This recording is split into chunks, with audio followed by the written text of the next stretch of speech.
Good afternoon to all of you and welcome back to my YouTube channel Rishikul biology.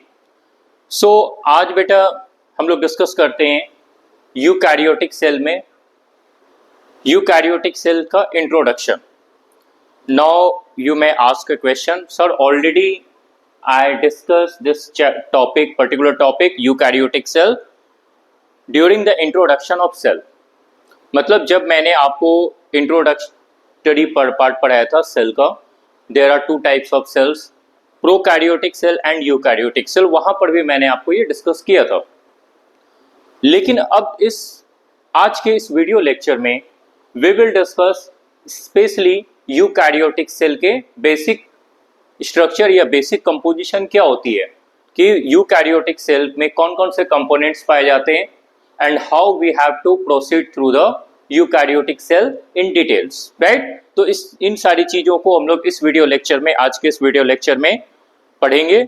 और मैंने आप बच्चों से ये रिक्वेस्ट किया था, काइंडली लाइक जरूर कर दें वीडियो लेक्चर को जब भी आप देखते हैं।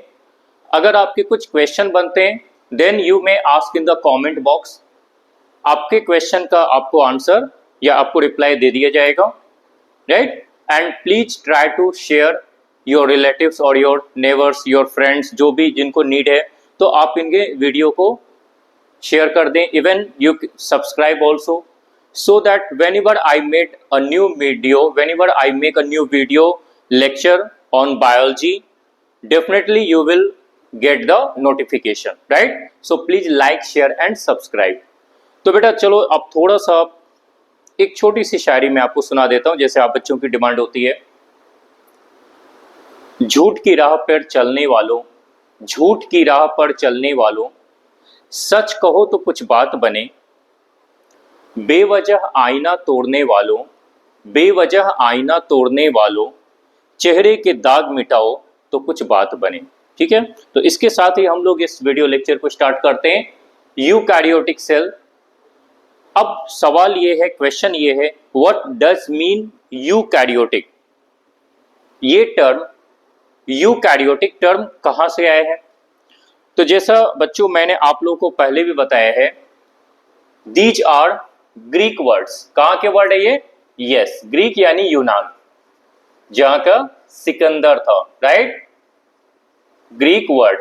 तो जितने भी आप बायोलॉजी के एक्सपर्ट, बायोलॉजी के जितने भी एंशिएंट साइंटिस्ट आप देखोगे, सो बायोलॉजी के सारे scientist, most of the scientist जो एंशिएंट यानी पुराने साइंटिस्ट जिन्होंने बायोलॉजी को ओरिजिनेट किया, दे वर फ्रॉम द ग्रीक्स, जिसको आज यूनान कहते हैं। इसमें आप देखो यूकैरियोटिक, यू का मतलब हो जाता है ट्रू। बाद में ब्रिटिश लोगों ने इन ग्रीक वर्ड्स को इंग्लिश में ट्रांसलेट करना स्टार्ट किया। सो यू का मतलब हो जाता है, यू मीन्स ट्रू। ट्रू यानी अ वेल डिफाइंड, अ वेल डिफाइंड। ऐसा समझो आपकी क्लासरूम है, तो क्लासरूम की डेफिनेशन क्या होती है? क्लासरूम की डेफिनेशन होती है, there should be a proper, means आपकी रूम एक अच्छी रूम होनी चाहिए, बिल्डिंग होनी चाहिए, एसी भी लगे होने चाहिए, बोर्ड होनी चाहिए, डेस्कटॉप होने चाहिए, स्मार्ट बोर्ड हो, व्हाइट बोर्ड हो, ब्लैक बोर्ड हो, बच्चों के बैठने की व्यवस्था होनी चाहिए। This is called a well defined classroom. लेकिन आपने देखा होगा कुछ गांव में ट्री के नीचे, beneath the tree, under the tree भी, वहां भी क्लासरूम लग जाती है। मतलब जहां टीचर खड़े हो जाए क्लासरूम वहीं लग जाती है। यस। तो वैसे क्या होता है, that is not a well defined classroom. ऐसे क्लासरूम को कभी वेल डिफाइंड नहीं कहा जाता है।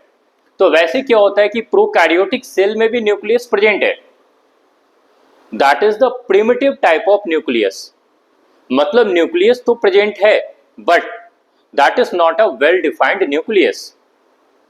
इंसिपिएंट nucleus, primitive type of nucleus, nuclear membrane completely absent है, जिसके कारण न्यूक्लियर प्लाज्म कहां प्रेजेंट है, साइटोप्लाज्म कहां प्रेजेंट है, where the nuclear plasm lies and where the cytoplasm lies, it is not clear. Okay, so that is called prokaryotic cell. And in case of a eukaryotic cell, a nucleus is well defined, like I make a diagram here. Suppose this is an animal cell where in the central region a double membrane bound nucleus is present. मतलब इसके central region में दो membrane का double membrane bond nucleus present होता है, ठीक है। तो ऐसा न्यूक्लियस जिसमें भी प्रेजेंट हो जाए, एग्जाम्पल के लिए प्रोटिस्टन सेल्स, फंजाई के सेल्स, प्लांट्स के सेल्स एंड एनिमल के सेल्स। सो इन ऑल जो भी मैंने अभी आपको एग्जाम्पल दिए प्रोटिस्टा, मोनेरा को छोड़कर, because Moneran cells are the examples of prokaryotic cells. किसके एग्जाम्पल होते बेटा? यस, प्रोकैरियोटिक सेल्स के एग्जाम्पल्स होते हैं। तो ऐसे सारे सेल्स में Protista, Fungi, Plantae and Animalia, इसमें आप देखोगे a well defined nucleus is present in the present, right. Plant cell में पेरिफेरल रीजन में, एनिमल सेल्स में सेंट्रल रीजन में पाए जाते हैं। तो इनको कहा जाता है यूकैरियोटिक सेल। अब यूकैरियोटिक सेल में जब देखा जाता है तो आप यहां देखोगे यूकैरियोटिक सेल में कितने पार्ट्स हो जाते हैं। तो एक तो हो जाएगा न्यूक्लियस, दूसरा क्या हो जाएगा, न्यूक्लियस के बाहर जो लिक्विड प्रेजेंट होती है that is called cytoplasm. Nucleus के अंदर जो लिक्विड पाई जाती है that is called nucleoplasm. So we can easily से और clearly it is represented in the diagram. Diagram में बिल्कुल साफ दिख रहा है, जैसा आप वहां देखोगे, वहां देखो, यस, कि जो प्रोटोप्लाज्म है वो न्यूक्लियोप्लाज्म एंड साइटोप्लाज्म में क्लियरली डिफरेंशिएट है। न्यूक्लियस के अंदर जो लिक्विड है प्रोटोप्लाज्म में, प्रोटोप्लाज्म मीन्स ऐसे लिक्विड जो केवल लिविंग ऑर्गेनिजम्स में ही पाई जाती है, जैसे हमारे में और आपके में, बैक्टीरिया में, माइकोप्लाज्मा में, ओनली लिविंग ऑर्गेनिजम्स। इस नॉन लिविंग ऑर्गेनिज्म में या इस बोर्ड में कहीं पर भी ऐसे लिक्विड नहीं पाई जाती, प्रोटोप्लाज्म नहीं पाई जाती है। तो ये प्रोटोप्लाज्म, न्यूक्लियस के अंदर जो प्रोटोप्लाज्म है दैट इज कॉल्ड न्यूक्लियोप्लाज्म, और न्यूक्लियस के बाहर जो protoplasm that is called cytoplasm. So protoplasm is protoplasm is clearly, words पर ध्यान दे सारे बच्चे, क्लियरली मतलब ये साफ साफ डिवाइडेड है, clearly differentiated into nucleoplasm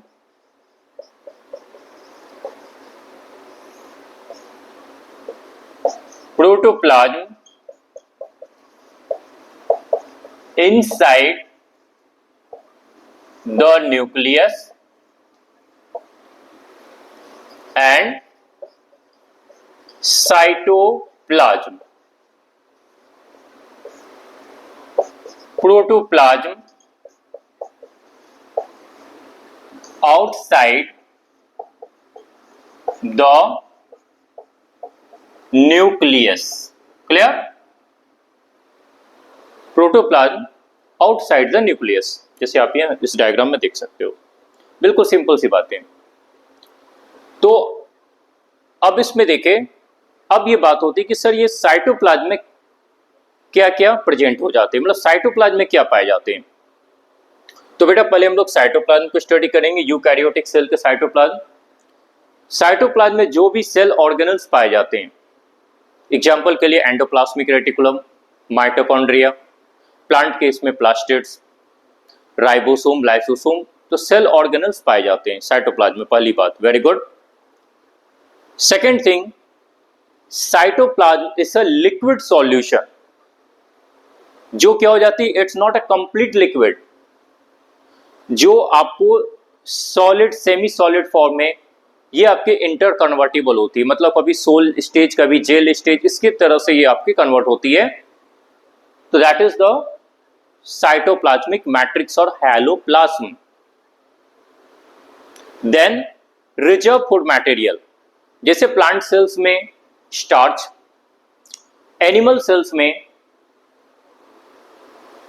glycogen, lipids, ये लिविंग मटेरियल नहीं है, but these are present as reserve food materials in the eukaryotic cytoplasm.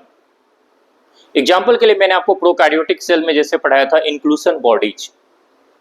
So inclusion bodies are not the living structures but present in the cytoplasm of a prokaryotic cell, जो जरूरत पड़ने पर accordingly क्या हो जाते हैं, उसके अलग अलग कंडीशन में से हेल्प करते हैं, राइट। तो अब यहां चलते हैं इस साइटोप्लाज्म के कंपोनेंट को देखते हैं। आज के इस वीडियो लेक्चर में मैं आपको साइटोप्लाज्म के कंपोनेंट्स पर डिस्कस करूंगा। तो साइटोप्लाज्म में कौन कौन सी पार्ट्स चले आते हैं यूकैरियोटिक सेल के साइटोप्लाज्म।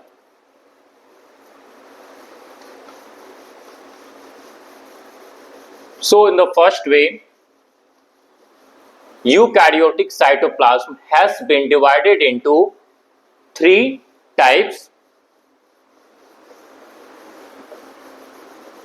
यूकैरियोटिक साइटोप्लाज्म में 3 पार्ट्स हो जाते हैं, 3 कंपोनेंट्स हो जाते हैं। जैसे the first one is the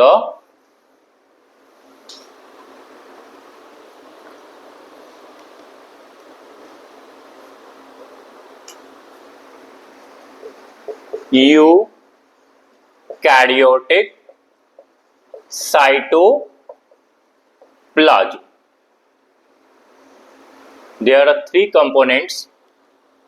One is defined as liquid portion.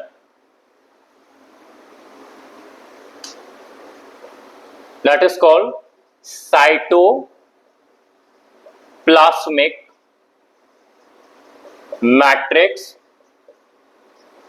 और हेलोप्लाज्म। नेक्स्ट आपका आ जाता है इस पे cell organelles and third one is the reserve food materials present in the cytoplasm 1, 2 and 3. So अब बेटा यहां पर हम लोग इसके बारे में थोड़ा स्टडी करते हैं, साइटोप्लाज्मिक मैट्रिक्स और हेलोप्लाज्म। ऑब्वियसली जो साइटोप्लाज्मिक मैट्रिक्स है यानी cytoplasm, that is a semi solid liquid type solution, ये लिक्विड जैसे सॉल्यूशन है। तो पहली बात, जो ये लिक्विड पोर्शन होता है, मतलब साइटोप्लाज्म से देखो, साइटोप्लाज्म में 3 पार्ट होते हैं जो मैंने आपको बोर्ड पे लिखा है। तो साइटोप्लाज्म से अगर आप सेल ऑर्गेनल्स को रिमूव कर दो एंड रिजर्व फूड मटेरियल को रिमूव कर दो, then definitely the liquid portion is called cytoplasmic matrix और हेलोप्लाज्म। पहली बात, इट शोज मूवमेंट। अब ये मूवमेंट कैसी हो सकती है? ये movement clockwise, anti clockwise, 8 manner, मतलब दिस इज कॉल्ड साइक्लोसिस और साइक्लिक मूवमेंट, कॉल्ड साइक्लोसिस और साइक्लिक मूवमेंट। सेल बायोलॉजिस्ट ने या साइटोलॉजिस्ट ने अलग अलग सेल्स को ऑब्जर्व किया, अलग अलग यूकैरियोटिक सेल्स में। किसी सेल में इन्होंने क्लॉकवाइज, एंटी क्लॉकवाइज, जैसा आप यहां देख सकते हो, इस टाइप से मूवमेंट को ऑब्जर्व किया।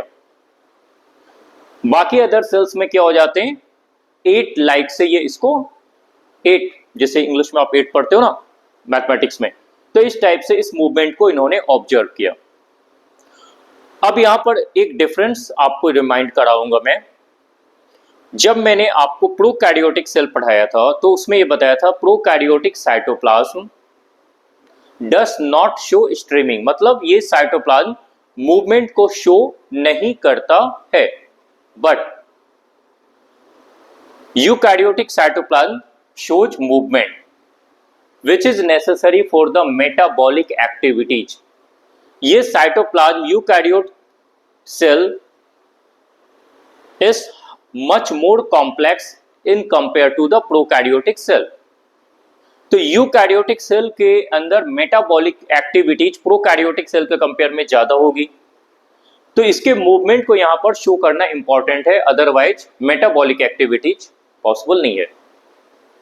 लास्ट वीडियो लेक्चर्स में मैंने आप बच्चों को यह भी डिस्कस किया था, cytoplasm is the main arena of cellular activities.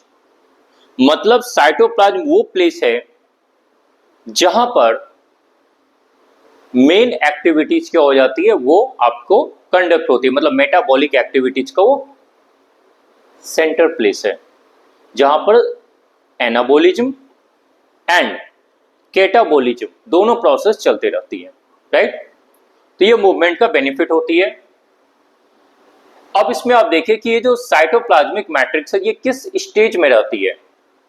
तो बेटा यहां क्या हो जाता है, जो साइटोप्लाज्म को जब देखा गया तो ये cytoplasm exist in the 2 stages, ये 2 स्टेजेज में आपको पाई जाती है। द फर्स्ट स्टेज या तो ये सोल स्टेज में रहे,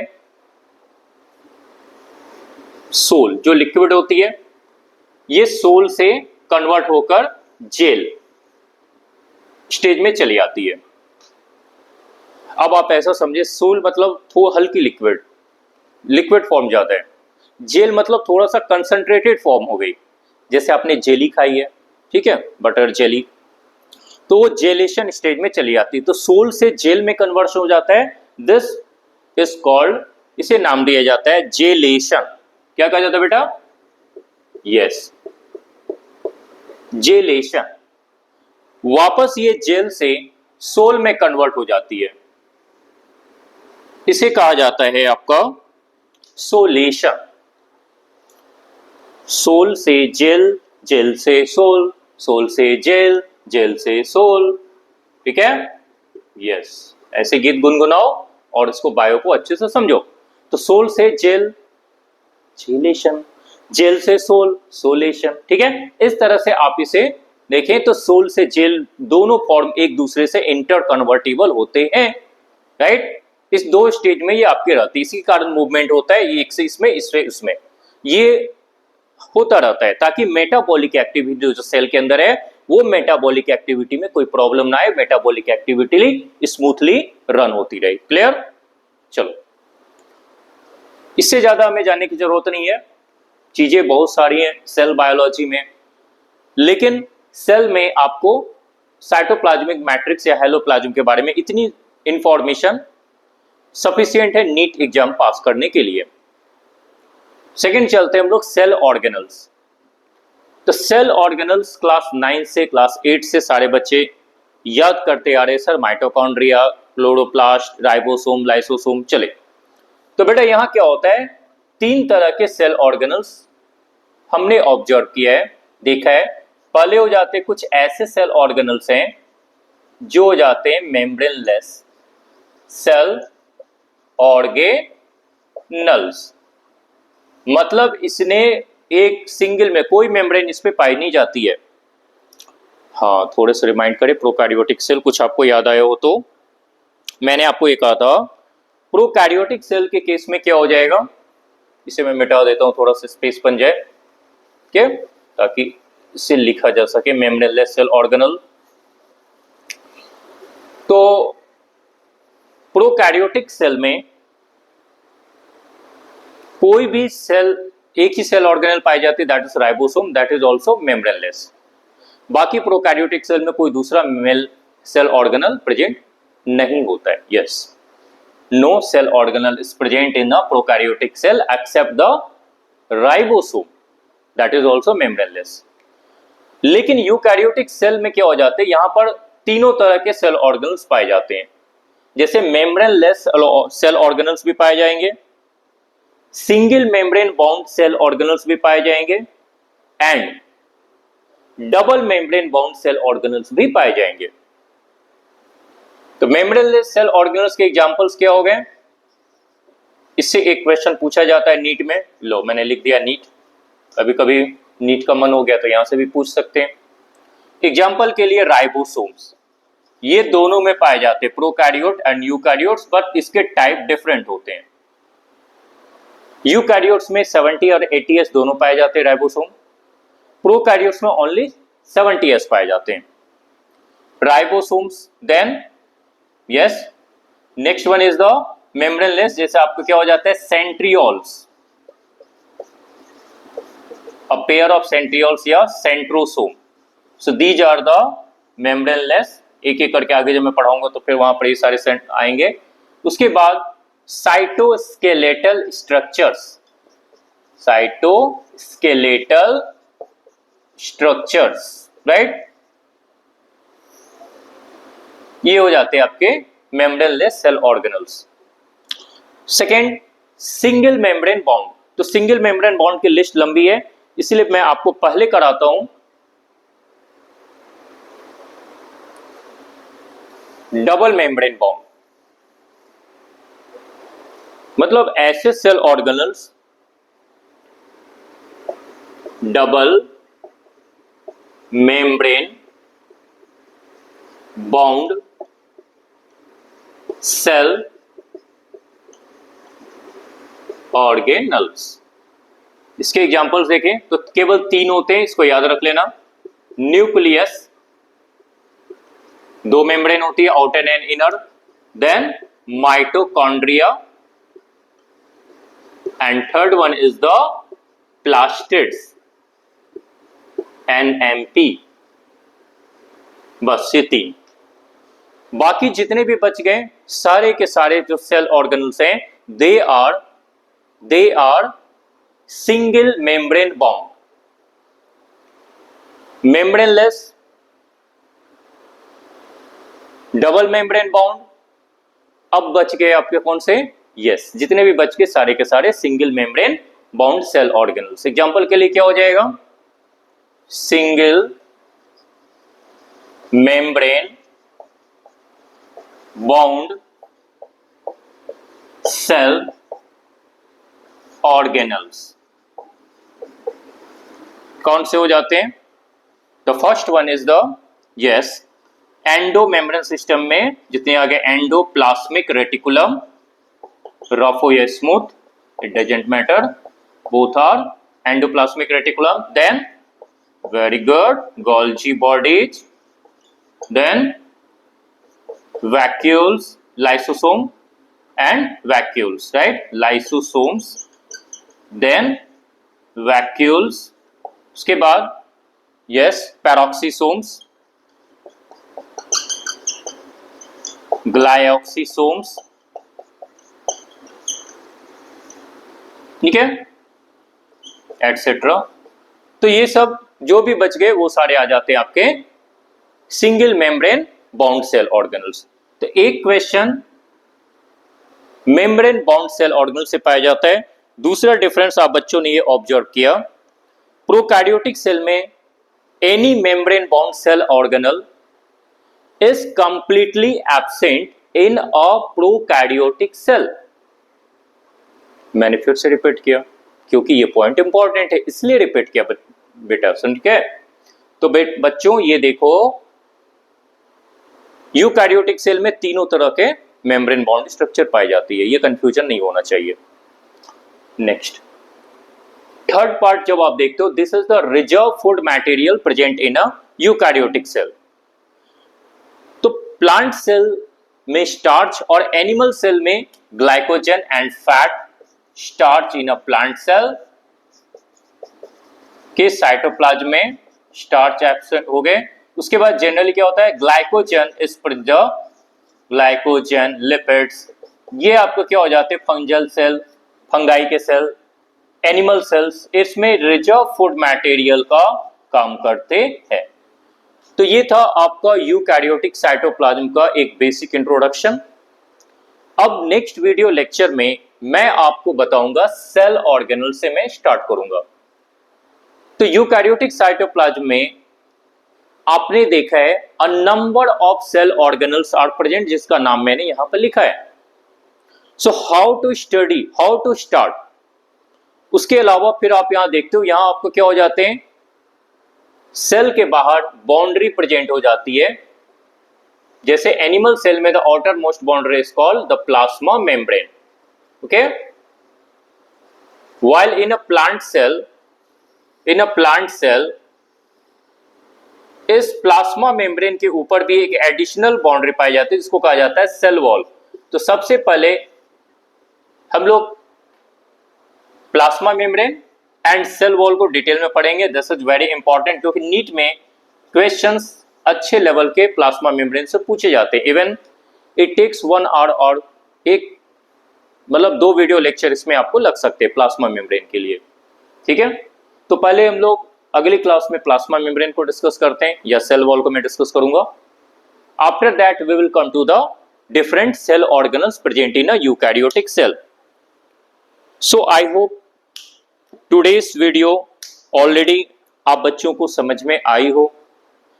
if you have any doubt in today's video lecture, definitely you go to the comment section box and you type your doubts. I will reply as soon as possible to you. Okay, so I would like to thank all of you to watch my video lecture. Okay, thank you and all the best for your preparation for your NEET examination. Okay, thank you once again to all of you.